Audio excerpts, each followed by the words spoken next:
with our previous lecture on hormones. We'll finish it up today, focusing on the endocrine system. We ended our last lecture laying some foundation for the endocrine system, and we looked at the organs and the tissues that are involved in the endocrine system for the secretion of various hormones. So we saw the pineal gland, which is in the brain, pituitary gland, also in the brain, the parathyroid and the thyroid gland. Sometimes you just refer to all of it as thyroid glands. And we have the adrenal glands that are the anterior position of the kidneys, the pancreas, which is more or less a digestive enzyme, acting as both an endocrine and an exocrine enzyme, an endocrine and an exocrine gland. Then the last we saw was the ovaries. In females, the testes in males responsible for the secretion of sex hormones. So this was the full system, the endocrine system, made up of these various organs and tissues. So what we're doing is we are going to take from the top.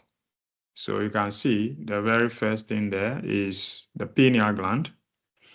So we start from the top, the pineal gland, then we move down. We'll take first the hypothalamus. Here, the hypothalamus is not showing, but the hypothalamus first, because that's what is going to act on the pituitary gland. And then from the pituitary gland, we move on to the thyroid gland, adrenal gland, and then the others. So we're starting from the top all the way down, looking at each of these glands and tissues and the various hormones that they secrete and what these hormones do, the function of these hormones. We'll take a look at them. And we'll also, in some cases, look at some disease conditions that are related to either some overproduction or deficiency. Let's just say a dysfunction in the system of the secretion of a particular hormone. What disease condition can arise from that? And maybe some treatments, procedures too that are used in some of the cases. So we will explore different things around these hormones over the next 1 hour, 30 minutes thereabout, and then the rest of the time we'll use it to interact between ourselves. If you have any questions, you have any contributions, as we do, you raise your hand. I will enable your microphone. You then speak and I respond. Alternatively, you can make use of the chat. If you have any questions, you can write there and I will respond to it. So first, we're starting with the pineal gland. So the pineal gland, which is also in the brain. So we see the pineal gland there. And the hormone that it secretes is melatonin. And melatonin is responsible for the regulation of sleep pattern. That's what we refer to as the circadian rhythm. Sometimes in common language, we say a biological clock. That is to say that for every normal human being, there's a time that you go to bed, you rest for the day, and you must feel sleepy in order to go to bed. And when it is morning, you should be able to wake up. And the hormone responsible for that rhythm of waking up in the morning and going to bed at night is melatonin. And melatonin is secreted by this gland, the pineal gland, regulating that circadian rhythm. Now, we have our eyes playing a role in this circadian rhythm, so that when there is enough light, so when there is sunrise and enough light enters into the eye, that stimulates some cells that further give signals to the pineal gland to secrete melatonin. Because some of these cells, there is a key down there, so you can take a look at what MCRGC, when you are revising, you look at it. Melanopsin containing retinal ganglion cells. So those are some brain cells there that will be stimulated because you have sunlight coming in, or let's just say light, because it's getting bright in the morning.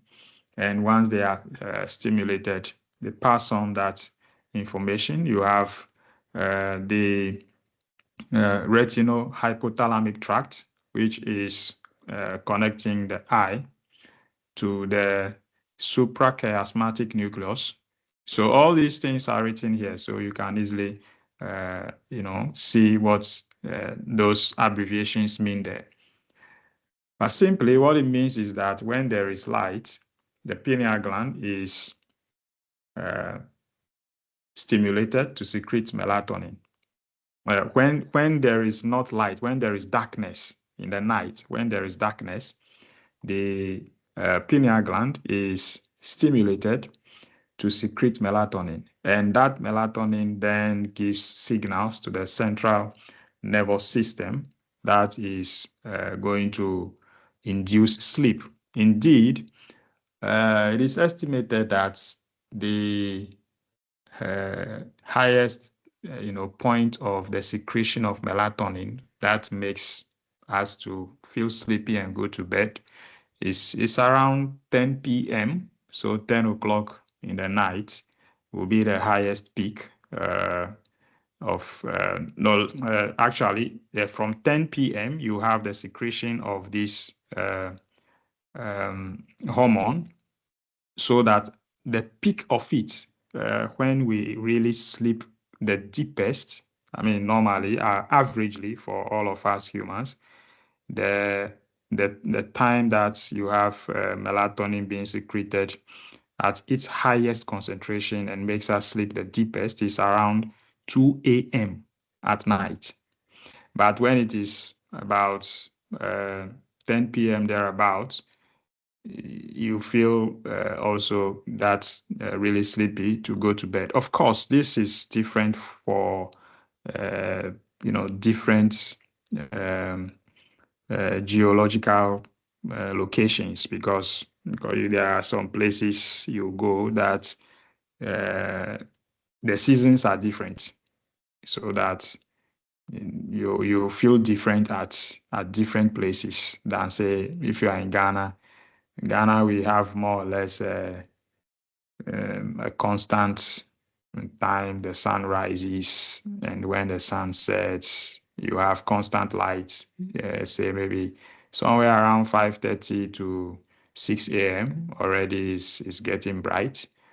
And then when it is somewhere around 6 p.m., it's dark.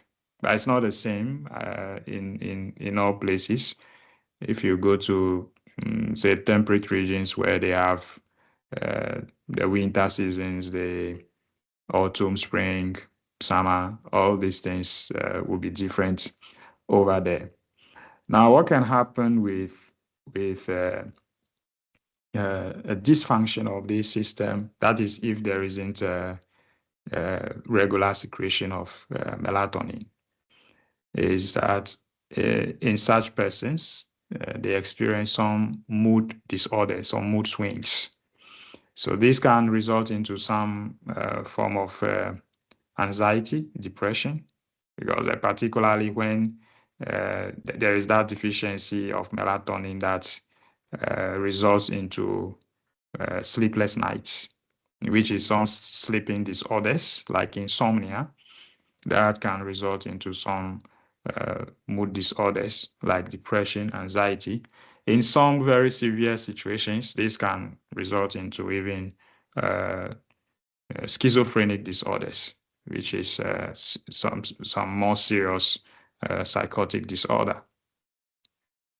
Of course, in developing young people, say the youth, the adolescents, let's say adolescents, such sleeping disorders due to melatonin deficiency can also be resulting into some developmental disorders, sometimes being referred to as precocious puberty. In some of these people, they begin to develop some features of development much earlier. So for instance, females will begin to develop breast at a very early age. Males will start having their male sexual characteristics also being exhibited at a very early stage. So melatonin is that hormone responsible for making us feel to sleep, and it works with light. If there is enough light, it inhibits the secretion of melatonin. When there is darkness, darkness stimulates the secretion of melatonin, so that in the night, melatonin is secreted. So you see melatonin night is secreted, and that then acts on the central nervous system, causing us to sleep. When there is daytime, that there is light, then there is the inhibition of the pineal gland to secrete melatonin. So melatonin is not secreted, or the level is much lower during the day. So we don't feel that urge to go to bed. All right. So now we go down one step. So before we do that, let's remind ourselves of the structure of the endocrine system that we looked at the end of the last lecture, where we have the hypothalamus, which secretes a number of hormones. Dopamine, which we also refer to as prolactin releasing inhibiting hormone. The thyrotropin releasing hormone, the corticotropin releasing hormone, somatostatin, growth hormone release hormone, and the gonadotropin releasing hormone. We saw those hormones to be released by hypothalamus, and those hormones stimulate the anterior pituitary. Of course, in exception of dopamine, we can see dopamine is rather inhibiting the activity, and then somatostatin is also inhibiting the secretion of growth hormone. The others, they are stimulating the anterior pituitary to release other hormones. So we saw that the thyrotropin releasing hormone was stimulating the anterior pituitary to secrete thyroid stimulating hormone, for instance, which will act on the thyroid gland, and then the rest of the things happen on the tissues, the endocrine targets. And then the posterior pituitary too, we saw that it was autonomous. It was not under the activity of the hypothalamus. It was acting on its own. So we will take a look at each and every one of these as I said when we ended the lecture the last time. We'll take the hypothalamus and begin to look at each of these hormones. Then when we come to the next level, which is the pituitary glands, we will then look at all the hormones that are secreted by the anterior pituitary, and then we move to the ones that are secreted by the posterior pituitary. Because once we get to the pituitary glands, then we'll be seeing the hormones they secrete and various functions they play on their endocrine targets. So we move that way, step by step. So now we are taking the hypothalamic hormones. That's what we'll do now. All right, so the first hypothalamic hormone we are taking is the thyrotropin releasing hormone. Now, even though you saw the structure there as, it looks sort of so many things, these things are quite straightforward. So I don't think you should have so much of a problem with them. We see the thyrotropin releasing hormone is a tripeptide. I think we did classification of these hormones the last time, and we saw some hydrophobic, some hydrophilic. And so quickly, you see this as a tripeptide. In which class will you put it? A tripeptide. That is hydrophilic. So this is a hydrophilic hormone. In fact, we'll see that all of these hypothalamic hormones are hydrophilic. Now, I mean, a tripeptide consisting of proline. So I have shaded those portions to actually show you those amino acids. I mean, when you are revising, you can quickly just take a look at the structure of the amino acid because you studied amino acids in first year and compare, and you see proline, histidine, and pyroglutamate. Of course, pyroglutamate is not one of those amino acids that you studied as the protein amino acids, but it's one of those amino acids that is also present sometimes as some intermediates in protein metabolism or in structures, other biological structures, as you can see here. So clearly, you have seen that structure. It's a tripeptide.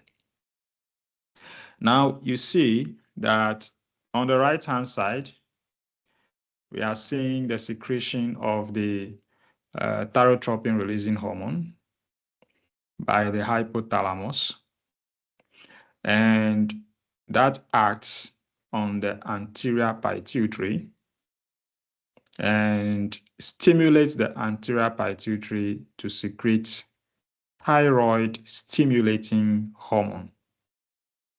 And the thyroid stimulating hormone then acts on the thyroid glands. And these thyroid glands then secrete the thyroid hormones. The thyroid hormones are triiodotropin and tetraiodotropin. So you see these hormones being secreted, and you can also see that. I mean, from the beginning, you saw even from last week that you have these hormones having a feedback mechanism, so that when they are secreted in adequate amounts, they give feedback to the anterior pituitary to stop producing more of the stimulating hormone. And they also give feedback to the hypothalamus to stop producing more releasing hormones. Right, so that was thyrotropin releasing hormone, the structure and its function, what it's doing. Next, corticotropin releasing hormone.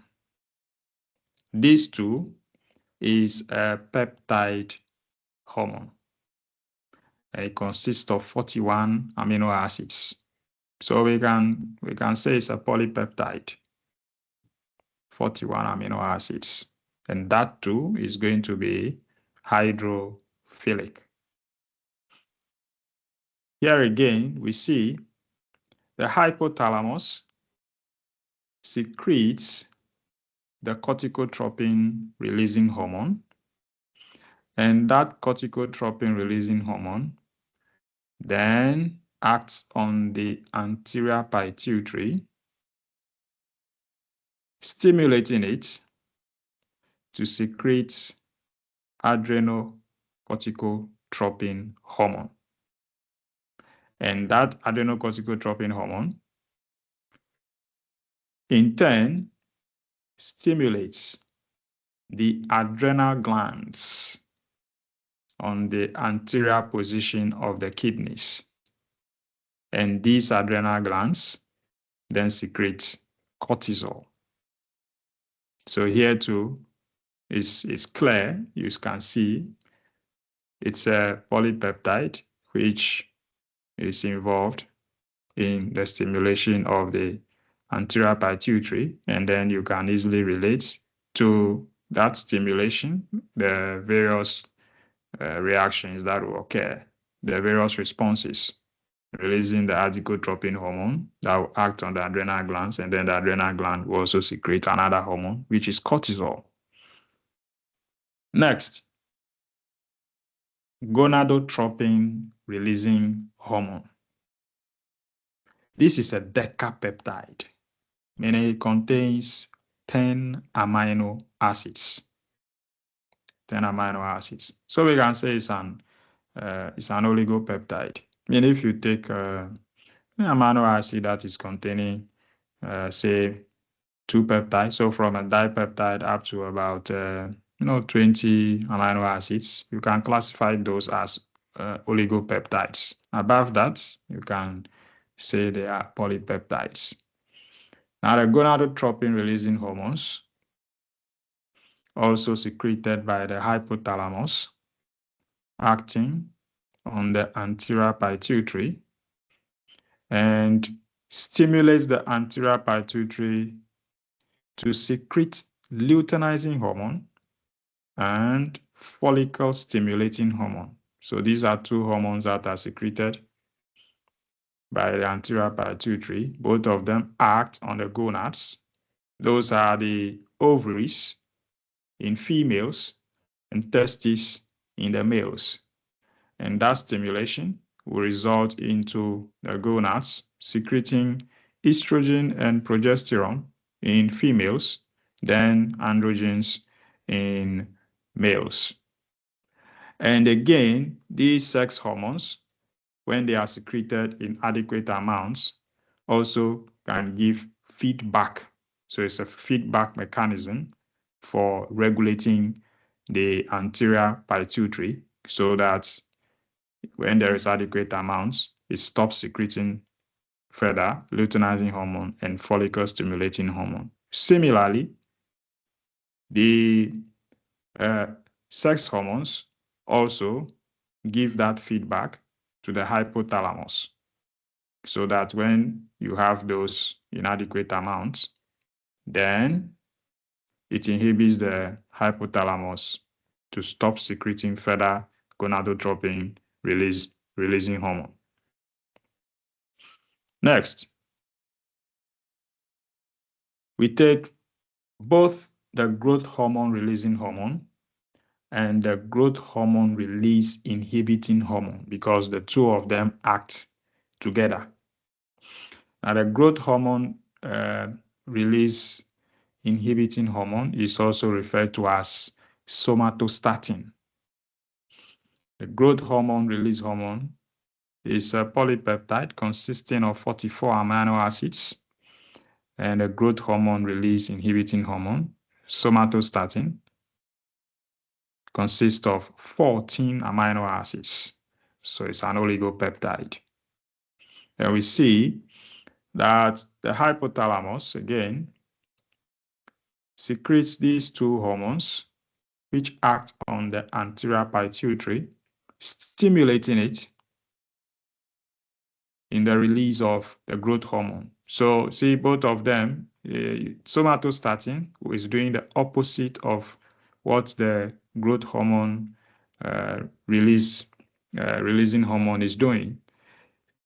So in order to keep in balance the secretion of the growth hormone from the anterior pituitary. These two act together so that there is adequate amounts of growth hormone, not too much, not too less.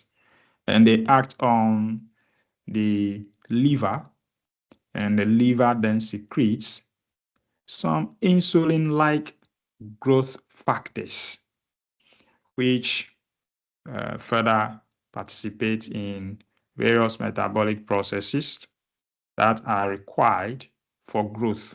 So they act in the increase of bone length. So like for children, as they are growing, the increase in bone length is what is going to result into their growth in height. There is also the muscle tissue that you have these insulin-like growth factors also acting, where you have metabolic processes in the cells that are responsible for the growth of these tissues. And you also have in the adipose tissue, you have lipids stored there. The insulin-like growth factors act on these adipocytes, regulating metabolism of lipids.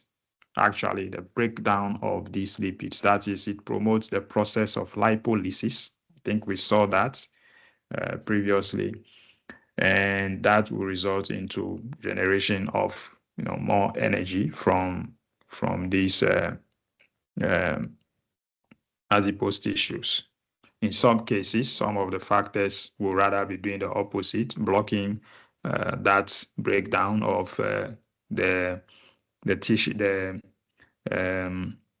lipid storage, because it's supposed to cause you to eat, not to generate energy from the lipids. Because if it starts to break down lipids, then you feel less hungry, but it must cause you to feel hungry if you have not eaten for some time, so that you eat, because eating is needed in order for growth. So you can have these growth factors regulating various metabolic processes. That is when you take metabolism of carbohydrates, metabolism of lipids, metabolism of proteins. All of these are required for growth or repair of tissue cells. All right, so we move on from this to, I think, the last one among the hypothalamic hormones that we're looking at is the prolactin release inhibiting hormone. And this is an amino acid derivative. These two, we saw it in our previous lecture, and we classified it as an amino acid derivative or catecholamine. So if you go back to that lecture, you'll find it there. Here, the mechanism is slightly different. What you notice is that prolactin release inhibiting hormone, also known as dopamine, is secreted by the hypothalamic hormone, the hypothalamus, to rather inhibit the anterior pituitary from secreting prolactin. So what it means is that the anterior pituitary by itself secretes prolactin, but the hypothalamus, when it secretes dopamine, it rather calms to regulate that process by inhibiting it so that it doesn't produce too much of that prolactin. So dopamine is not acting on anterior pituitary to secrete prolactin, but rather to inhibit its secretion. And the endocrine target there, you see that straight away, prolactin, when it is secreted by the anterior pituitary, acts directly on the mammary glands. All right.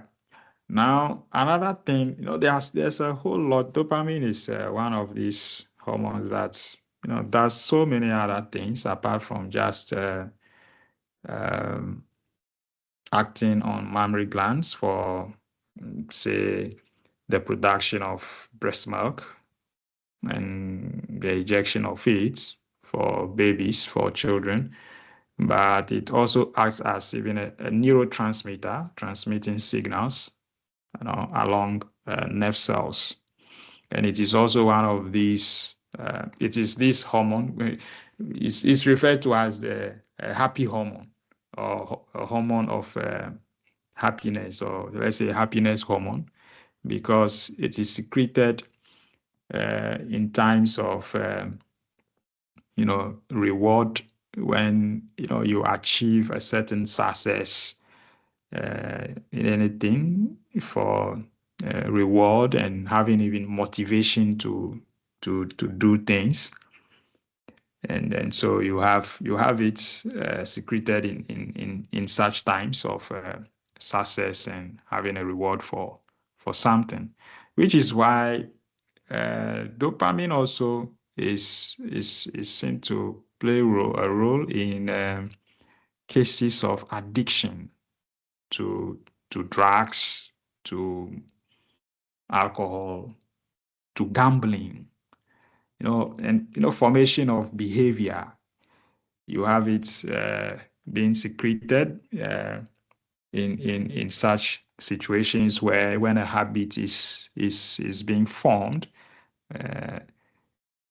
the kind of pleasure that is gotten from these habits, causes, the secretion of this hormone dopamine, so that dopamine is secreted in high amounts in these situations of addiction, so that the next time you want to do that again. It also plays some role in muscle movement, coordination of the body, like orientation of the body and things. So it plays so much more role than just the role that is commonly being referred to in the endocrine system as acting on the mammary glands for the production of breast milk. I mean, and say lactose. That is so that will be some kind of a carbohydrate metabolism that is producing the milk sugar, lactose. So there's so much more that we can't even talk about, all of these things. So when you go, you can read much more around dopamine. I know you've heard a lot about it. Anterior pituitary hormones. So we are moving one step down to the anterior pituitary hormones. And we can classify these anterior pituitary hormones into the growth hormone prolactin group. So there we'll have the growth hormone and then prolactin. Then the second group are glycoproteins. So those are complexes of carbohydrates and proteins, forming a glycoprotein. And then we have the third group being pro-opiomelanocortin family. So these, you come to see that they are grouped as such because these peptides are synthesized from the same gene. So a protein is synthesized from the same gene before these proteins are then, processed out of the main protein which is synthesized. Because you've seen the process of translation, where you had a protein can be synthesized and have some parts of it, what we refer to as exons, and some parts introns, and you have these introns being cut off, and then the exons are the active parts of these proteins, which will then undergo further processing like folding to become active proteins, either as some enzymes or uh, neurotransmitters. In this case, they are becoming hormones. In this case, all right. So we have these three groups. So what we'll do is that we take a look at the growth hormone and prolactin. We've talked a little about it already. Then we'll move on to take a look at the glycoproteins, the glycoprotein hormones. And then lastly, we look at the the pro-opiomelanocortin family. So from here, you see that from the anterior pituitary, directly they are going to be secreting hormones, which will be carrying out, various functions all the way. And then the last thing will be that we'll take the posterior pituitary, which is not under the influence of the hypothalamus. So let's go for the growth hormone. Now, as the name suggests, we see growth hormone, it means that it regulates growth. And that is a peptide consisting of 191 amino acids. And one interesting thing about the growth hormone is that it is influenced by food intake. So here we can even chip in and talk about another hormone, which is more or less a digestive hormone secreted by the stomach, ghrelin. So it's not one of the hormones we talked about in the endocrine system, because in the endocrine system structure we didn't see the stomach as one of the tissues or the organs that secrete hormones. But here you are seeing that ghrelin is also a hormone which is secreted by the stomach, and is referred to as a hunger hormone. That is what will make you feel hungry. So you then go to eat, because eating is needed for growth, for repair of tissues. So you see, ghrelin, when it's secreted, actually goes to stimulate the hypothalamus to secrete growth hormone releasing hormone, which then acts on the anterior pituitary. So stimulating the anterior pituitary there, and the anterior pituitary will then secrete the growth hormone, which then will act on the liver. And we saw when it stimulates the liver then secretes some insulin-like growth factors. And these insulin-like growth factors then will act in processes that will result into, say, tissue growth, like the bone growth, the muscle growth that we saw, and even metabolic processes with the adipocytes. And of course, if this is in adequate amounts, you see it goes to activate somatostatin. Somatostatin is that growth hormone inhibiting hormone. So that is what goes now to come and inhibit the process of the anterior pituitary from secreting growth hormone. So we see that, yes, ghrelin from the stomach is playing a key role in this, in the regulation of growth. And then another interesting thing we can also say about the growth hormone is that, particularly in children, growth hormone is released.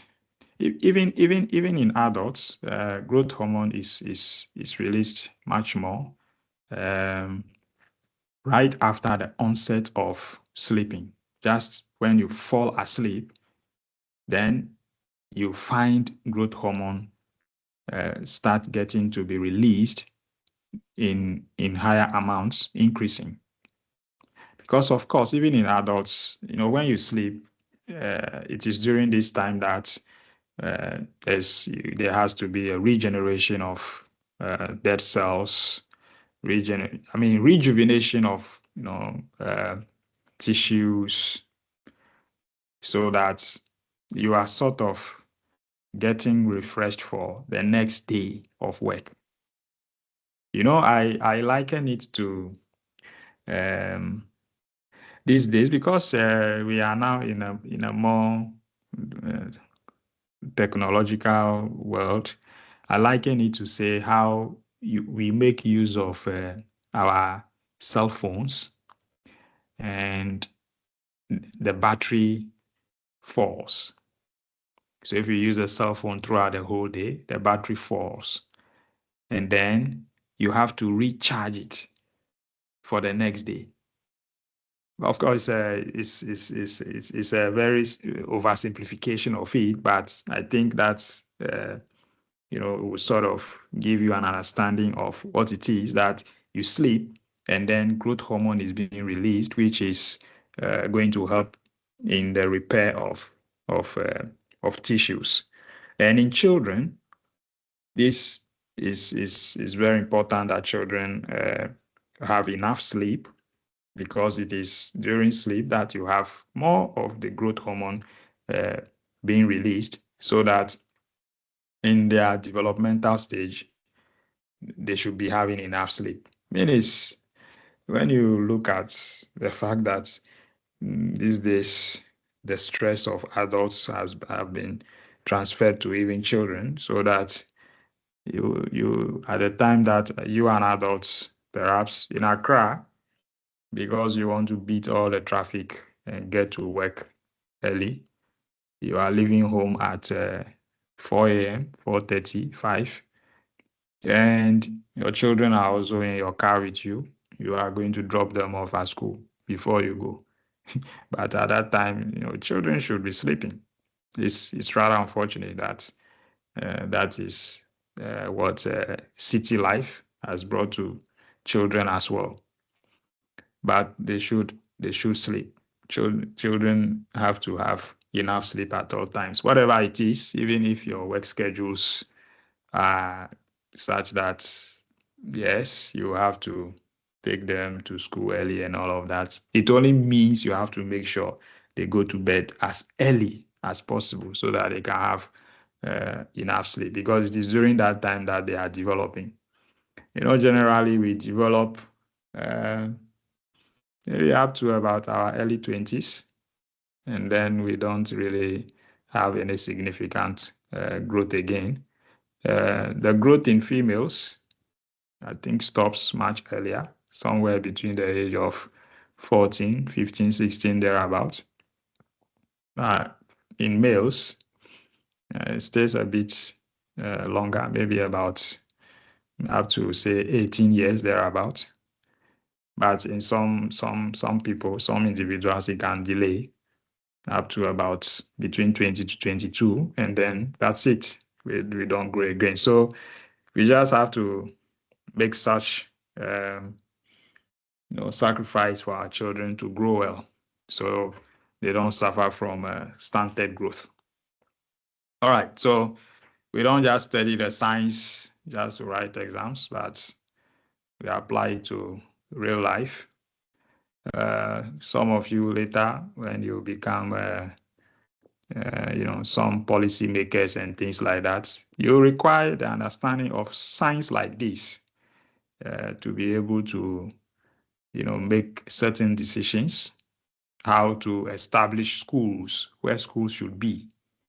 So you don't have schools so far away from, you have a cluster of places that people feel there are no good schools there, and they have to be crossing the city over. But if you have schools that are of same standards across, then there will be no point for a child to be moving from somewhere at Denta to, say, Dansoman to go to school, because there will be a school just by the house that the child can just walk 10 minutes, 5 minutes, and be in school.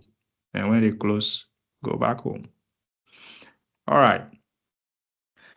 Now, growth hormone function that we have even seen much of it already, that you have growth hormone acting on the adipose tissues in breaking down the lipids there in the process of lipolysis. You have it acting on the liver, where it stimulates the liver to release growth factors, some insulin-like growth factors, which take part in different processes of metabolism, like even the development of the adipose tissue themselves, the proliferation of the adipocytes, differentiation of that. You have these growth factors playing a role in it. You have, the major thing is that you have the growth hormone acting on the muscle tissues, which is going to promote cell growth, muscle cells, the growth of it, which of course is responsible for, say, tissue repair in adults and the growth that will be in children. Then, of course, the bone length, promoting what is referred to as chondrogenesis. That will be formation of bone, and that will result into increase in bone length, which will result in the increase in the height of the children. There we see insulin is also playing a role, because this is metabolism of nutrients, which will be resulting into the growth of these tissues. So there is some regulation together with the pancreas as a gland that will be secreting insulin and glucagon, which together with the growth hormone will be regulating the processes of metabolism of particularly the carbohydrates. So what it means here with growth hormone, roughly, is that if we are talking of it regulating the process of growth, then it means that abnormalities of the production of growth hormone, that is, if you have too little of it being produced, then you have, some, what we say, dwarfism. So person is having, or maybe, let's say, stunted growth. Can be some stunted growth in some individuals. If the middle figure is the normal, then when there is stunted growth, you have the figure being smaller. And if there is too much, then you have what's we refer to as gigantism. So person is much, abnormally, taller than it should be, because there is excessive growth. This is clear, very simple. But let's take some very specific examples, like real pictures. Take a look at it. So dwarfism, yes, which is got to do with deficiency in growth hormone production, can result in, deficiency in growth hormone production can result into what is referred to as dwarfism, which is got to do with shorter limbs. Usually persons with dwarfism will have much more effect on the limbs, the hands, the legs. Sometimes you can see some of these people who have enhancement of the size of their heads, maybe some other part of the body, like maybe the trunk is much bigger than the legs and the hands. These days,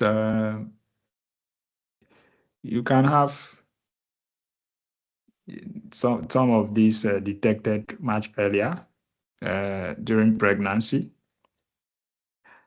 just by some scanning, like the regular prenatals that the mothers go, that they do scanning just to monitor the growth of the uh, fetus all the way. If the fetus is not growing in size as normal, some of this is detected. Except that it depends on what the cause is, that either is able to be um, significantly managed or not. I think we'll come more to that, and we'll see in a situation where, depending on the kind of deficiency which is occurring, then it can be managed more significantly, or not at all. Maybe the only thing that can be done is manage maybe some complications that come with some of the situations because of the uh, inadequate development of certain organs, certain tissues. So that will be the only thing that can be done for the person to live some adequately normal life.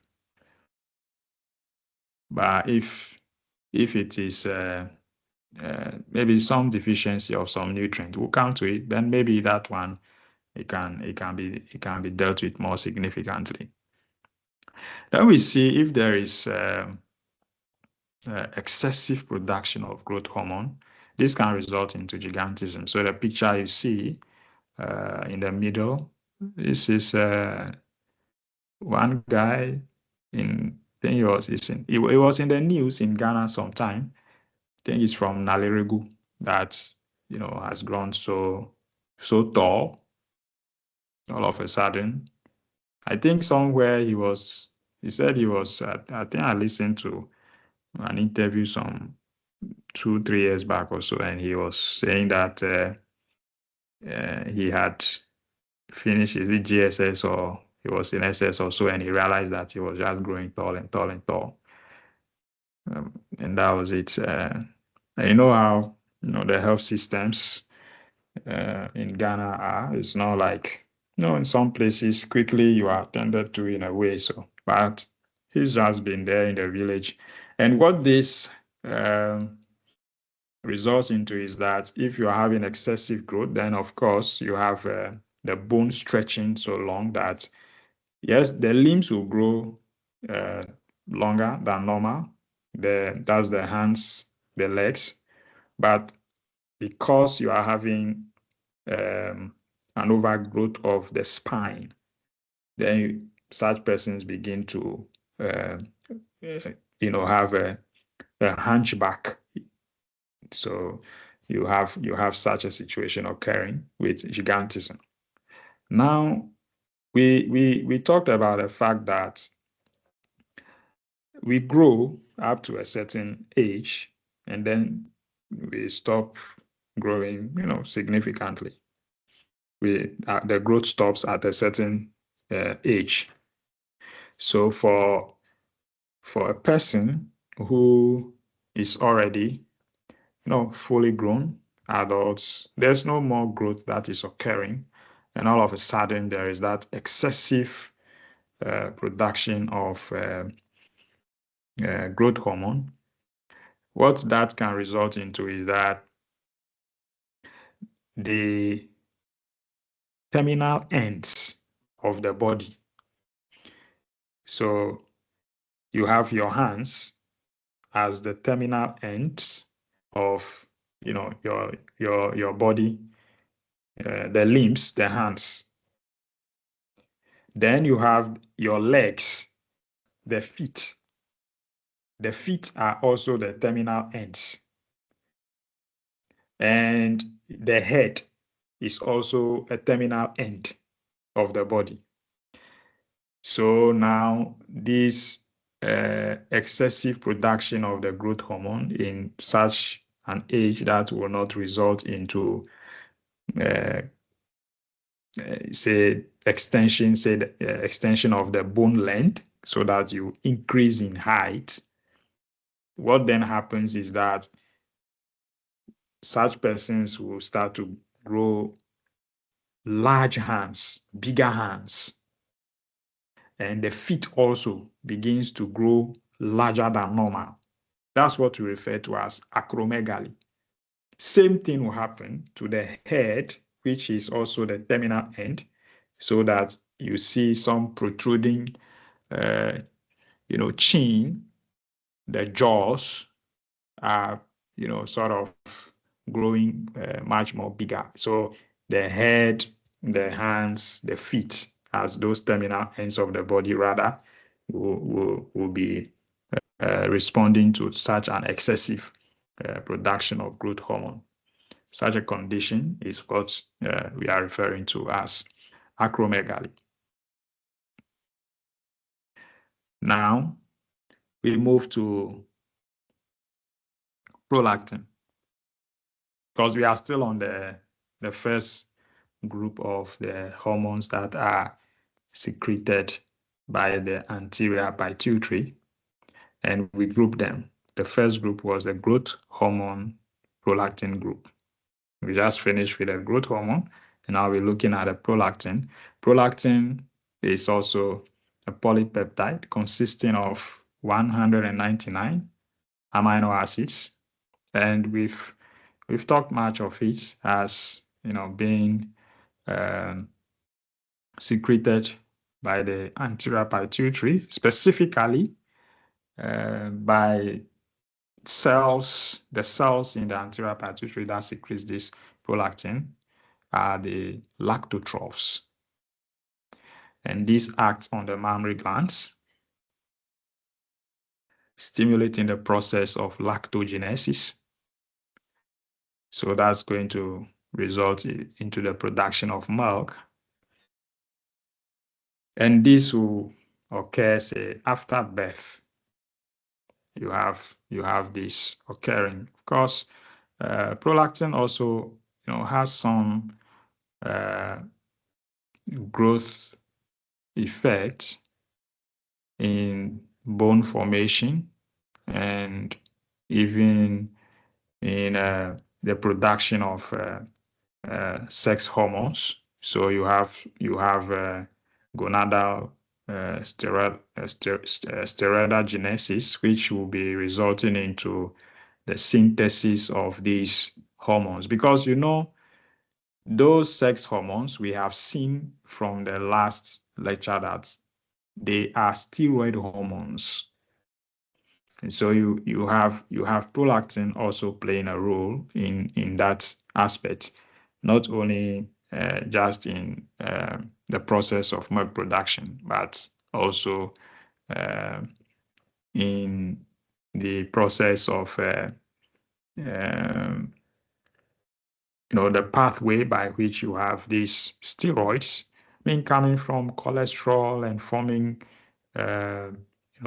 different isomers all the way until you have the production of these sex hormones. You have that process there that you have prolactin participating in. And of course, when it is produced in adequate amounts, then it goes to inhibit the anterior pituitary from further producing prolactin. Obviously, here too, if there is excessive production of prolactin, then what it will result into is that there will be discharge of milk excessively. Sometimes maybe even when there isn't childbirth, some people can begin to just be producing milk, which is abnormal. So yes, overproduction of it can result into that. Same way, deficiency of it will result into the lack of adequate milk being produced.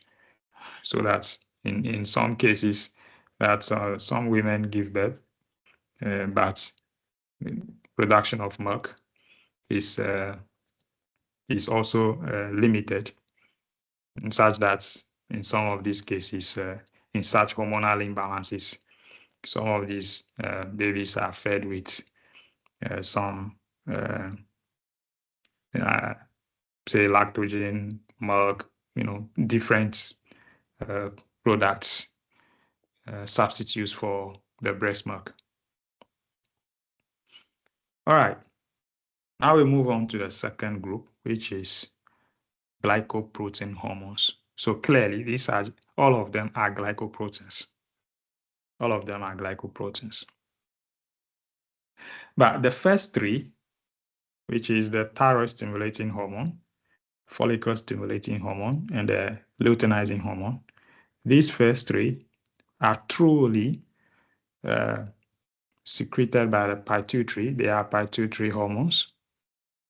But the last one, the human chorionic gonadotropin, is not a pituitary hormone, but we classify it here as a glycoprotein hormone just because it's having a similar structure with these glycoprotein hormones, but it's actually produced by the placenta, and it is right after implantation in pregnancy. When the fertilized egg gets implanted, you have the HCG secreted in high amounts, and so we have the last three too: follicle stimulating hormone, the luteinizing hormone, and the human chorionic gonadotropin being gonadotropins, meaning they are related to sexual characteristics or sexual reproductive system. But of course, the thyroid stimulating hormone is for the stimulation of the thyroid glands. So we can take a look at each of these also. The first is the thyroid stimulating hormone. And there too we see the pituitary gland secretes the thyroid stimulating hormone, which then acts on the thyroid gland, stimulates the thyroid gland to secrete thyroid hormones. When you see T3, it means triiodothyronine. And if you see T4, it means tetraiodothyronine. I mean, the structure of these hormones is, I think we saw one of the structures much up there, which will be the tetraiodothyronine that contained 4 atoms of iodine. So when it contains 3 atoms of iodine, it's triiodothyronine. When it is 4, is tetraiodothyronine. And these two also, in adequate amounts, give feedback to the anterior pituitary to further, to stop producing the thyroid stimulating hormone for that regulation. And this thyroid stimulating hormone, promotes what we refer to as iodide uptake and organification. So what does this mean? I just mentioned the fact that in the structure of the thyroid hormone, you have iodine there. And so the uptake of iodine as a nutrient, from the bloodstream into the thyroid gland, that will be incorporated in the structure, in the synthesis of the thyroid hormone. You have the iodides that will be incorporated or used in the synthesis of these hormones. And so you have the thyroid stimulating hormone promoting the uptake of these hormones, from the bloodstream. And organification simply refers to the fact that you have an inactive form of these iodides that are converted into an active form. And so that is what is referred to as organification. So from say I minus to the ion to I plus is what is being referred to as the process of organification for thyroid stimulating hormone. We can say more about these thyroids, talking about their function, as I mentioned, being used for the synthesis of the thyroid gland. But I think we'll just focus on these two, goiter and congenital hypothyroidism, particularly also because these have been one of the major health issues that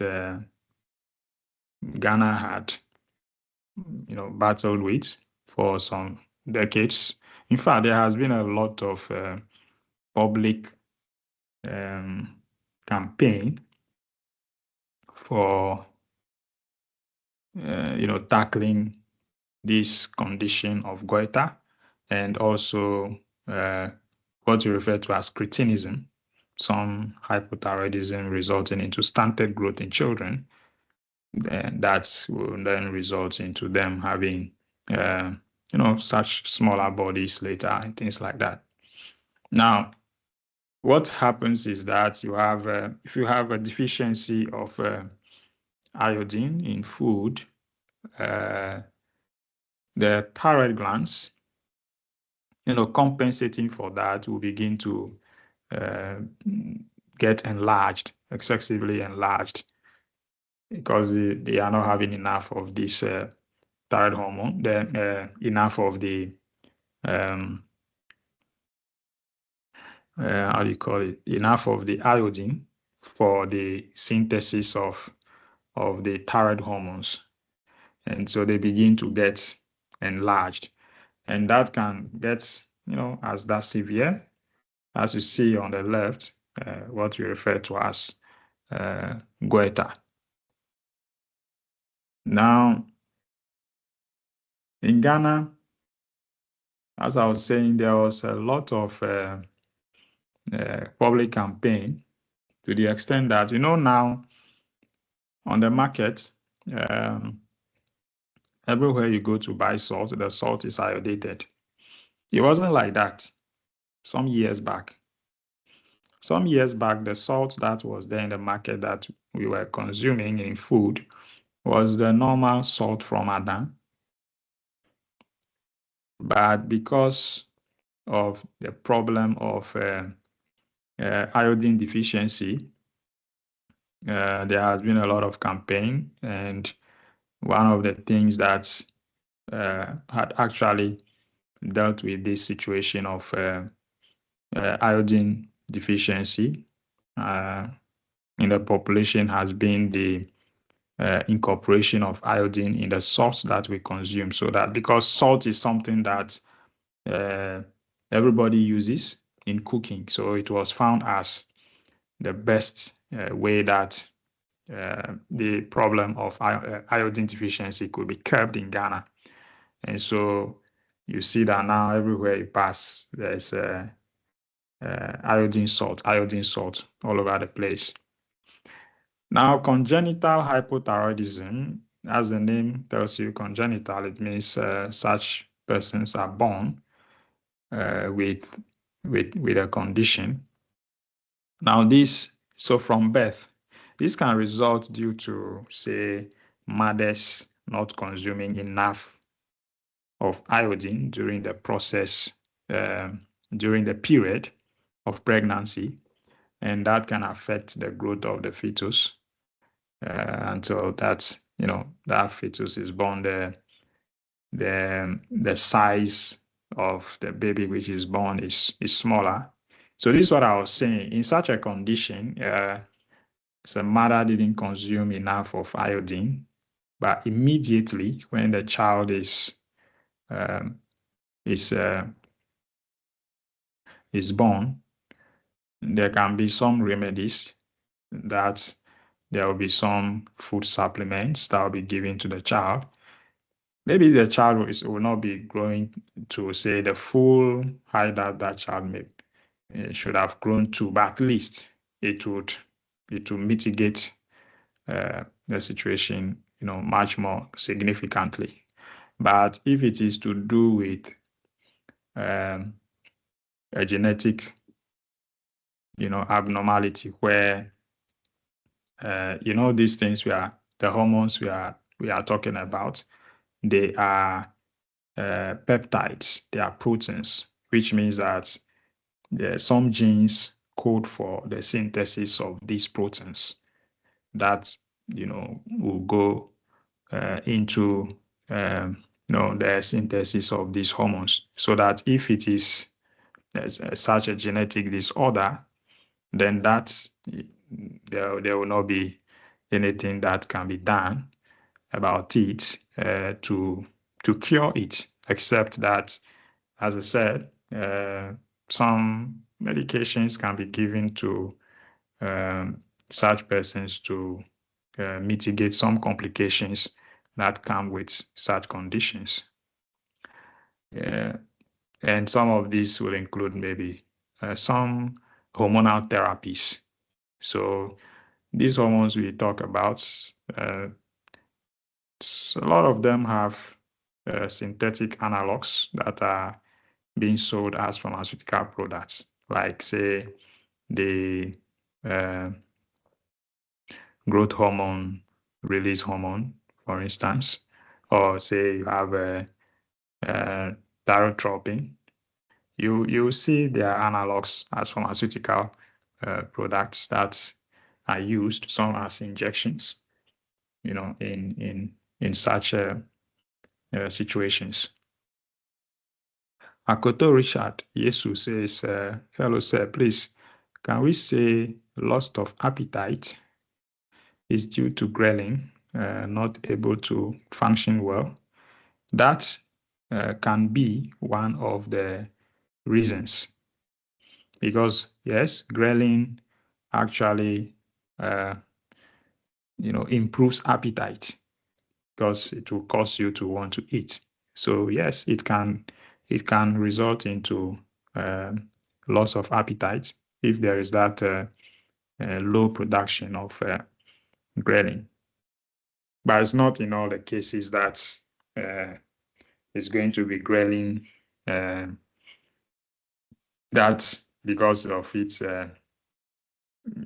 not being inadequate amount that is resulting into say loss of appetite. There are many other things that can result into that, like some lack of vitamins. That's a lot of times when people are having some loss of appetite, they give them some vitamin B's and vitamin C. The lack of those can also result into loss of appetite. And some disease conditions will cause you, not to feel for food. Okay. Now we move on to the follicle stimulating hormone and luteinizing hormone. These two are also acting together, where we see that the anterior pituitary, specifically there, you have the gonadotroph. Those are the cells that secrete the luteinizing hormone and the follicle stimulating hormone. And these two, and there are some interesting things inside the diagram there. I think you should just pay attention and look at it, because we did some of these things when we were talking about regulation of genes. We classify genes into constitutive genes and genes that can be regulated. So yes, inducive genes and constitutive genes. And you can see that the gene which is responsible for the luteinizing hormone. There is inducive, and that's responsible for the follicle stimulating hormone is constitutive. I mean, that's just by the way, so that at least you just don't be looking at it, say hormone, and that is it. But the things you have studied before, when you see it, you should be interested to quickly link them up. And you see the follicle stimulating hormone and the luteinizing hormone acting on the testes in males, the ovaries in females. But not only that, for the secretion of the sex hormones, testosterone or the androgens in males and the estrogens in females, but they also play a role even in growth, so that you see that they have effects. They do stimulate even the liver. Of course, then it means the liver is going to secrete some growth factors, and you can see they influence also growth of the bone, metabolism of lipids in the adipose tissue, and they also do act on the nervous system as well. These are non-gonadal targets. The gonadal targets are, the ovaries in females and the testes in males. Now, the human chorionic gonadotropin is responsible for the maintenance of pregnancy, and actually is secreted, as we mentioned much earlier, by the placenta. That is within the first trimester, the first 13 weeks of pregnancy. We see the human chorionic gonadotropin in such elevated amounts, and because of that, within the first trimester, it is used as a biomarker to determine pregnancy for pregnancy tests.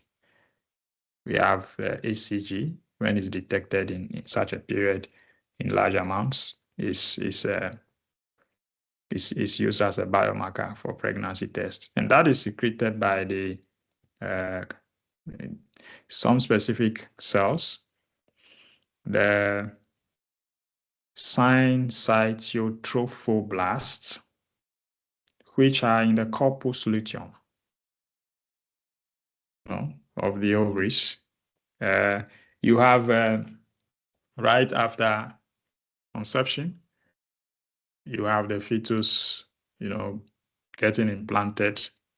And once the fetus is implanted, and the development of the placenta, starts within that period of the first trimester. Placenta is developed, and it produces these hormones in large amounts. So you can say it's for the maintenance of pregnancy. And then the last of this group, the pro-opiomelanocortin peptide family, that I mentioned that is coming from the same gene. So the same gene which is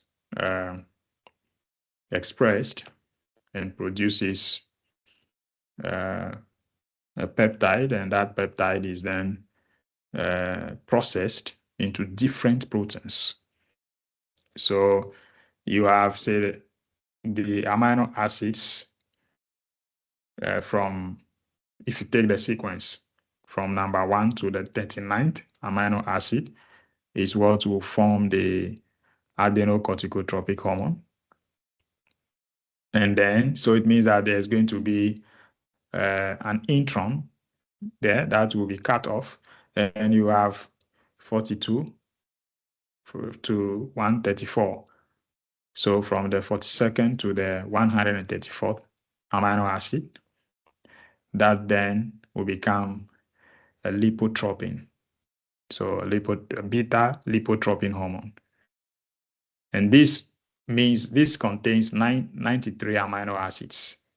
That's what that number in the bracket means.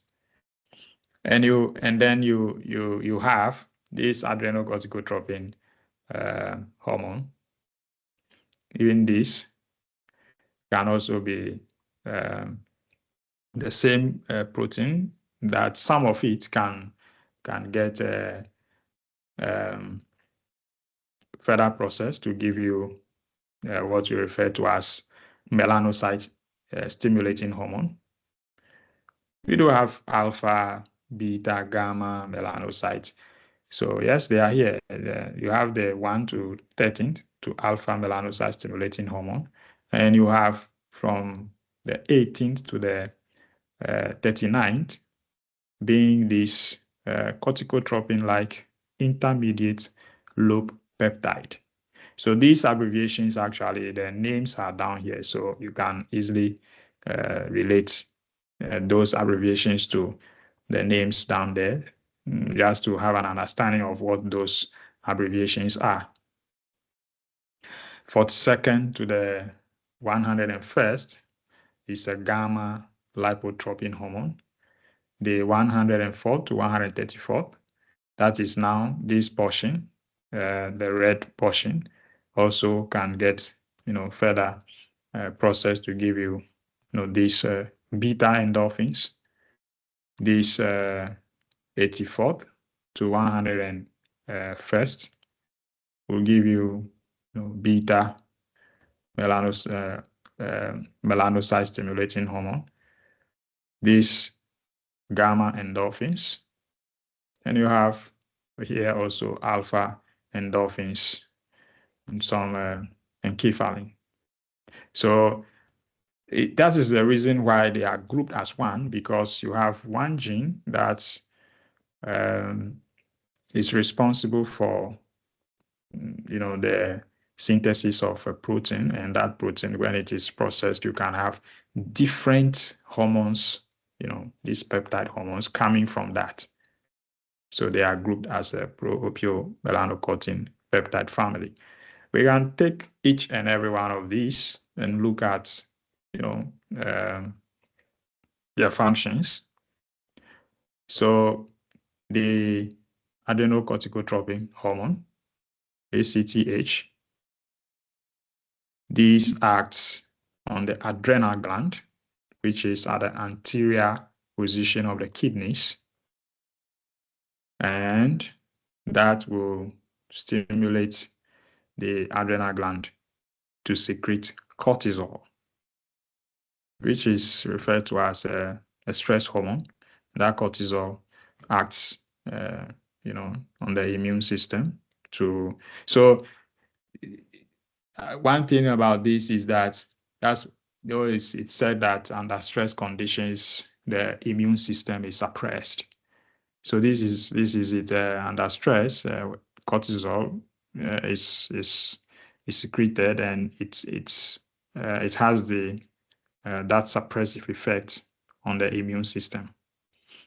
And this also, cortisol, of course, if it is produced in adequate amounts, then it goes to inhibit the hypothalamus, because you see, the hypothalamus produces the corticotropin release hormone, which acts on the anterior pituitary, and it is that anterior pituitary then secretes this adrenocorticotropic hormone that we were talking about.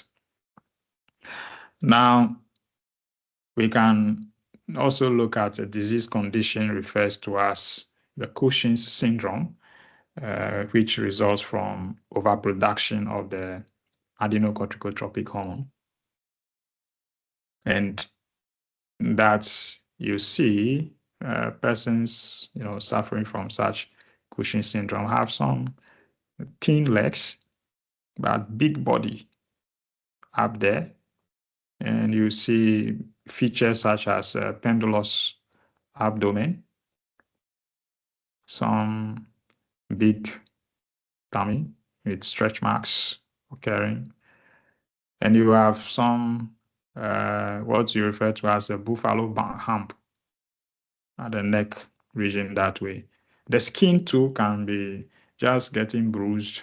You can have can have such things occurring with overproduction of the adenocorticotropic hormone, the Cushing syndrome. So it's a genetic condition there.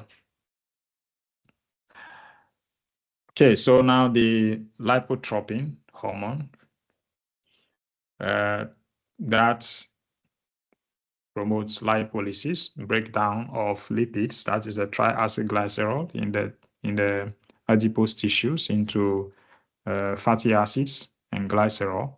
And that means that it increases mobilization of fatty acids, because once you are having these triacylglycerols, the storage form of the lipids being broken down, then it means you are going to have more of free fatty acids, which is why here too we have some of the synthetic analogs as some pharmaceutical products, some injections which are used for the burning of abdominal fat. So this is actually, some people actually go for such injections of, lipotropin for the burning of belly fat. That's for weight loss. And it also serves as a precursor. We saw from the diagram up there that it serves as a precursor for these natural analgesics that we refer to as the endorphins and the enkephalins. The melanocyte stimulating hormone, which is also part of this group, and you can see from the name that it will certainly be involved in melanogenesis, the synthesis of melanin. And here you see with sun exposure, there is some stimulation of the transcription of genes in a specific cell in the skin, that is the keratinocytes. You have these genes that are, transcribed and translated into alpha melanocyte stimulating hormone. And that melanocyte stimulating hormone, so remember, that is going to be a ligand, or it's a signaling molecule that comes to signal the melanocyte. So the big cell you see here is the melanocyte. And once it binds onto the receptor on the melanocyte, it sends a signal. And you have seen this mechanism where the second messenger is cyclic adenosine monophosphate.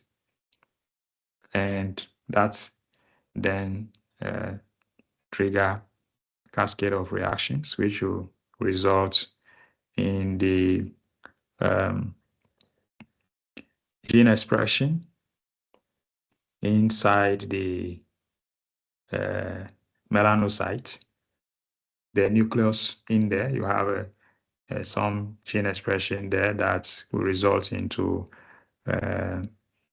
the synthesis of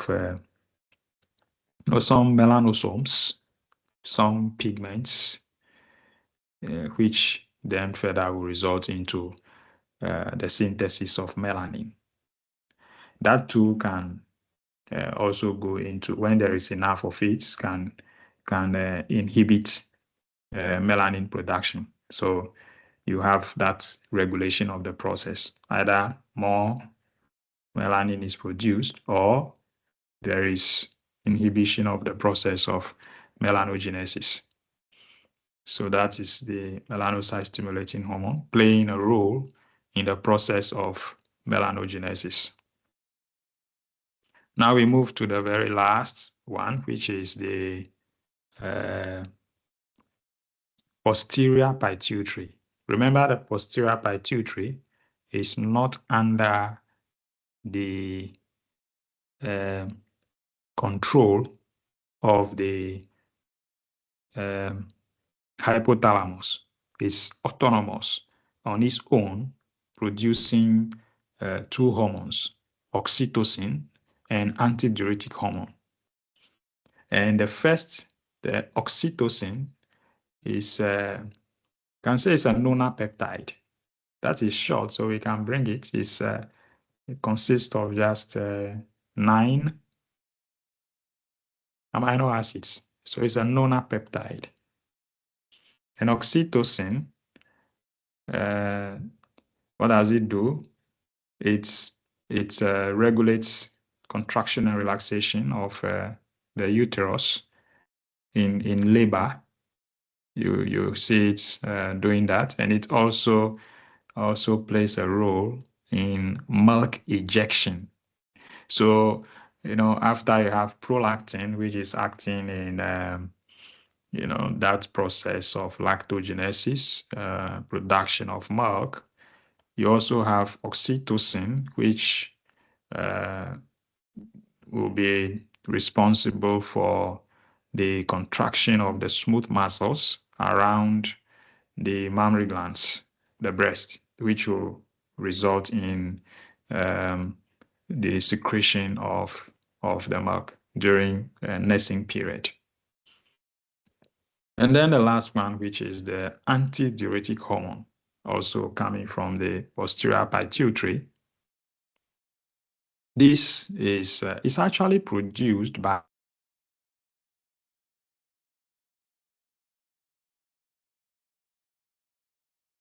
posterior pituitary. So the hypothalamus does not stimulate the posterior pituitary to release this, but it produces the hormone, but the hormone is stored in the posterior pituitary and is released by it. And we see is responsible for water balance, and so what it does is it serves. It's also referred to as vasopressin, because it stimulates the blood vessels in what we refer to as the glomerulus in the nephron. I mean, if you look at the kidney structure, and you have the structure responsible for urine formation, the Bowman's capsule. I think you did some of these things in even secondary school, so you can easily go take a look at these things, and it results into the constriction of the arterial, the arteries, the little arteries, which are the arterioles in this glomerulus capsule, which sort of results into reabsorption of water from the kidneys, because this structure is in the kidneys, and that sort of regulates water retention and passing out of urine, so that lots of water is not just released out of the body. I think this has some role to play also in conditions of diabetes, or some specific diabetes referred to as diabetes insipidus. That in that there is lots of water being released in urine. You have the malfunctioning of the antidiuretic hormone in that condition. Okay, so I think we've done well. We have stuck to our plan for today. We've gone over the things that we plan to do, and so now it is your turn. If you have any questions, you can raise your hand. I will unmute you and you speak. Alternatively, you can also write in the chat. We have like some 23 minutes more. I think that's not too small a time. It's okay. That if you have anything, you can say.